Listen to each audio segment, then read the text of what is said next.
on a devant soi un circuit où qui contient seulement un condensateur soumis à une source de tension variable. C'est une fonction cosinussoïdale, d'accord? C'est comme ça. Là.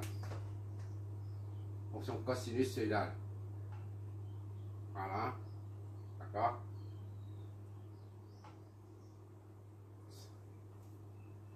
C'est ce que produit EDF. Ce que EDF nous fournit comme énergie. C'est la tension VT. D'accord? Bon, maintenant, on connaît I. Pour faire ça, pour trouver I, il faut déterminer le courant qui traverse le condensateur lorsque ce dernier est soumis à une tension cosinussoïdale. Bon, on a une formule, c'est quoi? I, c'est pour le condo, hein. Pour le condo, condensateur. ICT est égal à C dV CT sur dt. J'utilise désormais la lettre minuscule C collée à la lettre V. Parce que lorsqu'on combine les condensateurs avec les inductances, les bobines d'inductance, il faut différencier l'un de l'autre. Par exemple ici et là. En parallèle, je mettrai ça ici, c'est VL. Ici, c'est VC. Voilà, c'est pour différencier, c'est tout. Et le courant ici qui arrive là, c'est ILT, tandis que celui-là, c'est ICT. Voilà, ça explique pourquoi j'ai utilisé les petites lettres C. Le gros C, c'est la capacité du condensateur. Bon, on a ça, IC est égal à C, dVCT sur dt. Il suffit, maintenant il n'y a que des maths. Que les maths, il n'y a plus d'électricité. L'électricité, c'est ça. I qui circule dedans, dans cette branche, dans le circuit là, et se traduit par cette équation. IT, je mets ICT, d'accord? C'est la même chose. Le courant I qui traverse le condensateur se traduit par cette équation. Et à partir de cette équation, on va trouver I. Donc il n'y a que des maths, il n'y a plus l'électricité s'arrête à ce niveau. Comme j'ai déjà signalé au deuxième exercice que dans un problème électrique, si on écrit une vingtaine de lignes pour trouver la solution, et ben, les deux premières lignes concernent les lois électriques, tandis que les 18 lignes restantes ne sont que des maths, d'accord? Donc je te recommande de revoir les cours de maths, sinon on s'y perd vite son latin. C'était mon cas avant. Bon, pour ça on cherche ça. Comment faire? Ben, il suffit de remplacer dedans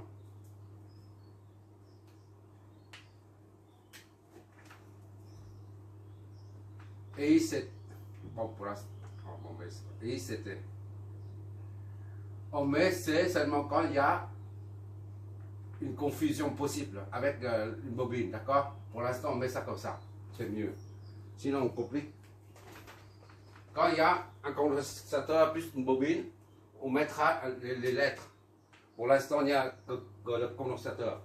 Donc, ici, on réécrit IT est égal à C fois la différentielle de la tension. dV, VT, c'est là. D'accord? Différentielle. On met comme ça. On met une parenthèse. Ou une accolade, peu importe. On va mettre une accolade. VT, c'est 10. Cosinus de 6000. T. C'est tout. D'accord? Sur dt. Voilà.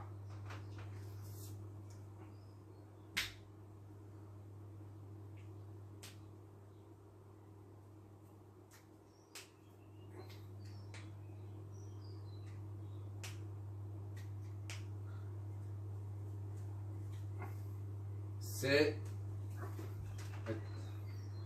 J'ai oublié ça. Il faut mettre 5 fois... J'ai oublié. On met en même temps le 5. 5 fois 10 puissance moins 6. D'accord? On remplace 5 dedans. IT. Voilà. Ça donne quoi? Ça donne 10, c'est une constante, on peut sortir. Ça fait 50. Fois 10 moins 6, différentiel de cosinus 6000 t. Tout ça là divisé par dt. D'accord? On voit encore toujours, j'espère. Ok.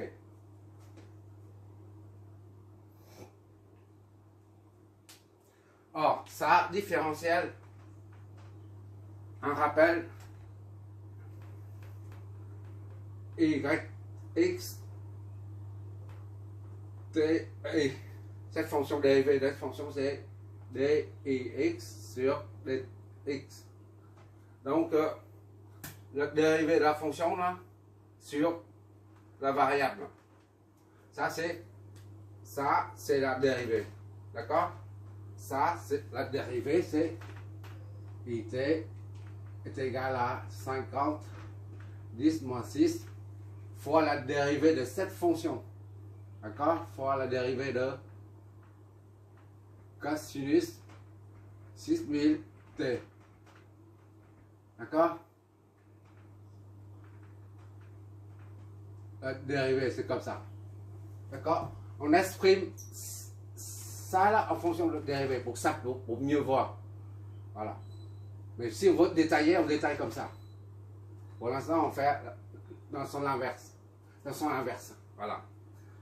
Or, je fais au fur et à mesure des rappels. Hein, pour dériver le cosinus x. On prend le cercle comme ça là. C'est un latus. Ça, c'est cosinus. Ça, c'est sinus. L'axe de sinus. D'accord? Moins sinus. Moins cosinus. Voilà. Pour prendre la dérivée, on va dans le temps. C'est tangente. On dit tangente. La dérivée. D'accord? Dérivée. Et pour prendre la primitive, on va dans le sens antéhoraire. D'accord? Primitive. Voilà. Maintenant, on prend la dérivée. Dérivée de cosinus. On cherche la dérivée de cosinus. Dérivée, ça donne moins sinus. D'accord? Moins sinus. Donc ici, it est égal à 50 cos sinus ax dérivée est égal à a est égal à moins a sinus ax. D'accord? Moins parce qu'on se trouve en dessous là. Bon, maintenant c'est moins fois moins 1. Voilà. Sinus ax, c'est sinus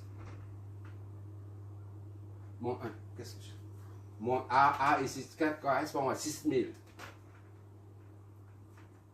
6000 fois sinus ax, at. 6000 t. Voilà. Qu'est-ce que ça nous donne? It est égal à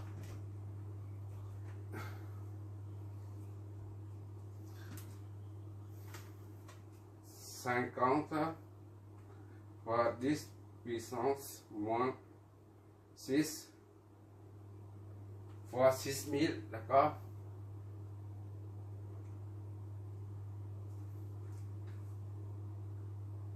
Oui. 0,3. Donc c'est moins 0,3 sinus 6000 t. Voilà, c'est fini. Ça représente le courant qui sort ici. c'est normal, il y a un déphasage. Là, c'est cosinus, ça c'est sinus. D'accord?